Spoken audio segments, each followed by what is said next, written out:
আজ আসানসোল ইএসআই হাসপাতালে পরিদর্শনে আসেন ইএসআইয়ের ডিজি অলোক সিং। দিল্লি থেকে এসে তিনি হাসপাতালের পরিকাঠামো খতিয়ে দেখেন এবং এখানেই একটি মেডিকেল কলেজ গড়ে তোলার জন্য প্রয়োজনীয় নথিপত্র ও অনুমোদন প্রদান করেন।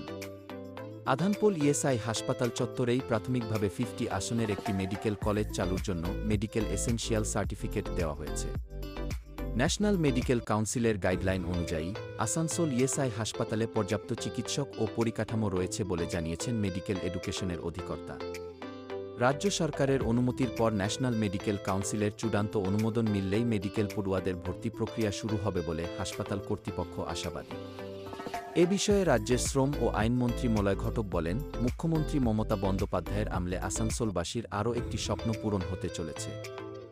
রাজ্য সরকারের মেডিকেল এডুকেশন ডিরেক্টর ইতিমধ্যেই মেডিকেল কলেজ গঠনের অনুমতি দিয়েছেন। তিনি আরও জানান, ইএসআই হাসপাতাল চত্বরে নতুন যে ভবন নির্মিত হয়েছে সেখানেই এই মেডিকেল কলেজটি চালু হবে। কলকাতার জোকা ইএসআই মেডিকেল কলেজের সঙ্গে কিছু কাঠামোগত পার্থক্য থাকলেও আসানসোলের মেডিকেল কলেজটি ইএসআইসি দ্বারা পরিচালিত হবে এবং সংযুক্ত ইএসআই হাসপাতালটি রাজ্য শ্রম দপ্তরের অধীনেই থাকবে। উল্লেখ্য, আসানসোল ইএসআই হাসপাতালের পরিকাঠামো উন্নয়ন নিয়ে দীর্ঘদিন ধরেই কেন্দ্র ও রাজ্যের মধ্যে টানাপোড়েন চলছিল। বিজেপি ও তৃণমূল কংগ্রেস একে অপরের বিরুদ্ধে দায় চাপালেও শেষ পর্যন্ত কেন্দ্রের উদ্যোগ ও রাজ্যের দ্রুত অনুমোদনে মেডিকেল কলেজ গঠনের পথ প্রশস্ত হল।